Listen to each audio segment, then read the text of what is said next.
ডিমের দাম বলেন, চিনির দাম বলেন, আলুর দাম বলেন, চালের দাম বলেন, ডালের দাম বলেন, সামগ্রিকভাবে তো আমার কাছে মনে হচ্ছে ভালোই আছে।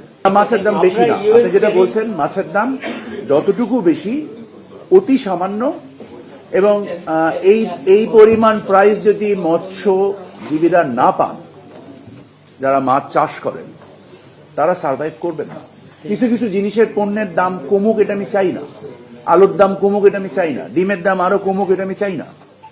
এটা আমার লক্ষ্য না, কারণ আমাকে তো সামগ্রিক অর্থনীতির বিবেচনায় আমার চাষিকে বাঁচাতে হবে।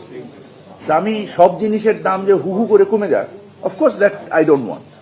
উপরেরও যেরকম একটা থ্রেশহোল্ড থাকা উচিত, নিচেরও একটা থ্রেশহোল্ড থাকা উচিত। কোন প্রোডাক্টটার দাম আপনি কমাতে চান যেটা মানুষকে বেশি বা আমরা থেকে যদি সেটি কমাতে না তো সেটা আমি তেলের দাম কমাতে চাই। এটা কি খেয়ে মানুষ বাঁচতে পারে? এটা আপনার নিজস্ব অভিরুচি। আপনি যদি তেল খেয়ে বাঁচতে চান বাঁচেন, আমার সমস্যা নেই। আমাকে না।